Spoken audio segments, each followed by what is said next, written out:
ఇవాళ మధ్యాహ్నం తెలంగాణ కేబినెట్ సమావేశం జరగనుంది. కాళేశ్వరం కమిషన్ నివేదిక తదుపరి చర్యలపై కేబినెట్ లో చర్చించనున్నారు. కాళేశ్వరం ప్రాజెక్టులో అక్రమాలపై 3 రోజుల క్రితమే ప్రభుత్వానికి నివేదిక అందింది.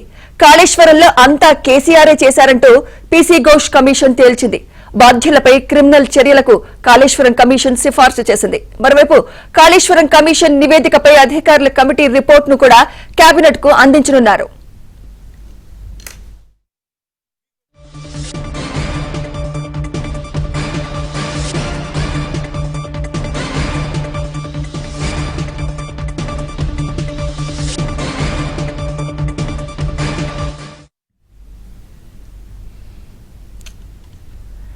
ఇవాళ మధ్యాహ్నం తెలంగాణ కేబినెట్ సమావేశం జరగనుంది. కాళేశ్వరం కమిషన్ నివేదిక తదుపరి చర్యలపై కేబినెట్ లో చర్చించనున్నారు. ఇదే అంశంపై మరింత సమాచారం మా ప్రతినిధి నరసింహరావు అందిస్తారు. నరసింహరావు, ఈరోజు మధ్యాహ్నం 2 గంటలకు సచివాలయంలో కేబినెట్ సమావేశం ప్రారంభం కాబోతుంది. ముఖ్యమంత్రి రేవంత్ రెడ్డి అధ్యక్షతన ఈ సమావేశం ప్రారంభమవుతుంది. సో ఈరోజు జరిగేటువంటి సమావేశం పైన అయితే ఒక ఉత్కంఠ, ఒక ఆసక్తి అయితే సర్వత్రా నెలకొని ఉంది. ఇటు తెలంగాణ రాష్ట్రం కూడా మొత్తం ఈరోజు జరిగేటువంటి కేబినెట్ సమావేశం వైపే చూస్తుంది. ఎందుకంటే దీనికి ఆ ప్రాధాన్యత కూడా ఉంది. ఈరోజు జరిగేటువంటి సమావేశానికి ఇప్పటికే కాళేశ్వరం కమిషన్ ప్రభుత్వానికి నివేదికను సమర్పించింది. అంతేకాకుండా 650 పేజీలతో నివేదిక సమర్పించినటువంటి నేపథ్యంలో దానిపైన అధ్యయనం చేసి జిస్టు రూపంలో దాని వివరాలని సమగ్రంగా అందించడం కోసము 3 అధికారుల కమిటీని ప్రభుత్వం ఏర్పాటు చేసింది. సో ఆ అధికారుల కమిటీ కూడా అధ్యయనం నిన్నటికే ముగించి ఆ నివేదికని ప్రభుత్వానికి అధికారుల కమిటీ కూడా అప్పగించింది. సో 10 పేజీలతో నివేదికని ప్రభుత్వానికి ఇప్పటికే అందజేసింది ఈ అధికారుల కమిటీ. అందులో ప్రధానంగా ఇటు ఈ కాళేశ్వరం ప్రాజెక్టు నిర్మాణానికి సంబంధించి అన్ని నిర్ణయాలు కేసీఆర్ తీసుకున్నారు. కాబట్టి ఆయన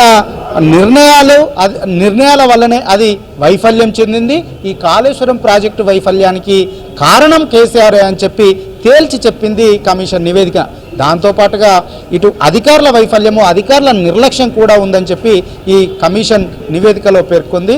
సో ఈ నేపథ్యంలో ఇటు అధికారులపైన, ఇటు ఆనాడు ప్రభుత్వ పెద్దలపైన ఏ విధమైనటువంటి చర్యలు తీసుకుంటుంది, ఈరోజు సమావేశంలో ఏం జరుగుతుంది, ఏం చర్చిస్తుంది కేబినెట్ అనేటువంటిది ఇప్పుడు ఆసక్తి పెరిగింది. సో కేవలం ఈ కాళేశ్వరం కమిషన్ ఇచ్చినటువంటి నివేదిక పైన చర్చించడమే ఏకైక ఎజెండాగా ఈరోజు కేబినెట్ సమావేశాన్ని నిర్వహిస్తూ ఉన్నారు. ఈ సమావేశంలో పూర్తిగా దీనిపైనే చర్చించబోతా ఉన్నారు. కాళేశ్వరం కమిషన్ ఇచ్చినటువంటి నివేదికలో ఏముంది, ఎవరెవరిని బాధ్యులుగా తేల్చింది, సో వారిపైన ఏ విధంగా ముందుకు వెళ్ళాలి, ఏ విధమైనటువంటి చర్యలు తీసుకోవాలి అనేటువంటి దానిపైనే చర్చించబోతా ఉన్నారు. మనకున్నటువంటి సమాచారం మేరకైతే ఇటు అధికారులను బాధ్యులుగా తేల్చింది, అటు ఆనాడున్నటువంటి పాలకుల్ని కూడా బాధ్యులుగా తేల్చినటువంటి నేపథ్యంలో ముఖ్యంగా మాజీ ముఖ్యమంత్రి కేసీఆర్ని బాధ్యులుగా తేల్చింది. కర్త, కర్మ, క్రియ అన్నీ కూడా కేసీఆర్ అని చెప్పి తేల్చినటువంటి నేపథ్యంలో ఇటు కేసీఆర్ విషయంలో ఏ విధంగా ముందుకు వెళ్ళాలి, అధికారులపైన ఏ విధమైనటువంటి చర్యలు తీసుకోవాలి అనేటువంటి దానిపైన చర్చించి ఈరోజు ఒక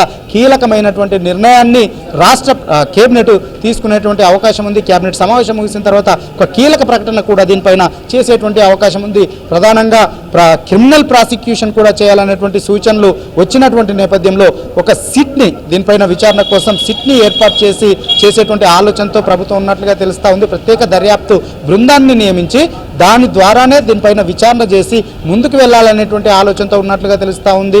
సో దీనిలోనే ఈ ఆర్థికపరమైనటువంటి అంశాలు, ఇటు క్రిమినల్ చర్యలకు సంబంధించినటువంటి అంశాలపైన ఒక నిర్ణయం తీసుకునేటువంటి అవకాశం ఉన్నట్లుగా తెలుస్తూ ఉంది. అందులో భాగంగానే ఒక సిట్ను ఏర్పాటు చేసేటువంటి ఆలోచనతో ఉన్నట్లుగా తెలుస్తూ ఉంది. ఈ సిట్కి ఒక డీజీ స్థాయి పోలీస్ అధికారిని, ఐపీఎస్ అధికారిని నియమించి వారి నేతృత్వంలో దర్యాప్తుతో ముందుకు వెళ్ళొచ్చు అనేటువంటి అభిప్రాయాలు వ్యక్తం అవుతున్నాయి. ఆ మేరకు ఈరోజు కేబినెట్ సమావేశంలో ఒక కీలకమైనటువంటి నిర్ణయాన్ని తీసుకునేటువంటి అవకాశం ఉంది.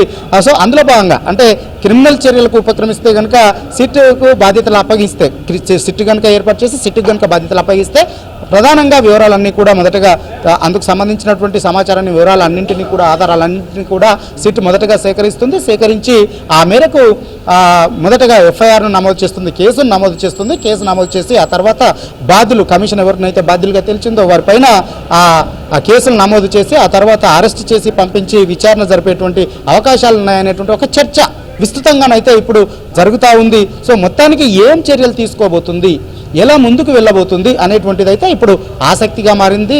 కేబినెట్ సమావేశం ముగిసిన తర్వాత దీనిపైన నిర్ణయాన్ని ప్రకటించేటువంటి అవకాశం ఉంది. దాంతోపాటుగా దీన్ని విస్తృతంగా జనాల్లోకి తీసుకువెళ్ళాలని ఆనాడు ఘనంగా దీన్ని ప్రచారం చేసుకున్నారు.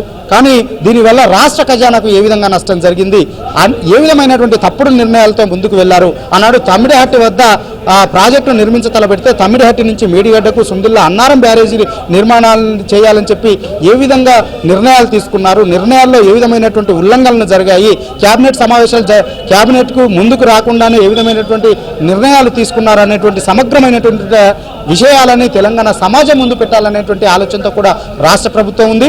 అందులో భాగంగా ప్రత్యేక అసెంబ్లీ సమావేశాన్ని కూడా నిర్వహించాలనేటువంటి ఆలోచనతో ఉంది. ప్రత్యేక అసెంబ్లీ సమావేశాలను నిర్వహించి ఈ నివేదికని శాసనసభ సభ్యులందరికీ కూడా అందజేసి దీనిపైన చర్చించి చర్యలు తీసుకోవడం కోసం ముందుకు వెళ్ళాలనేటువంటి ఆలోచనతో కూడా రాష్ట్ర ప్రభుత్వం ఉంది. దీనిపైన నిర్ణయాన్ని కూడా ఈ రోజు జరిగేటువంటి కేబినెట్ సమావేశంలో తీసుకునేటువంటి అవకాశాలు ఉన్నాయి. సో ఇప్పటికైతే విస్తృతంగా ఇటు ప్రభుత్వ వర్గాల్లో పొలిటికల్ సర్కిల్స్లో దీనిపైన ఒక హాట్ చర్చ అయితే జరుగుతూ ఉంది. నిజానికి గతంలోనే ఒక 2 నివేదికలు వచ్చాయి. ఎన్డీఎస్ఏ నివేదిక వచ్చింది, విజిలెన్స్ కమిటీ నివేదిక వచ్చింది.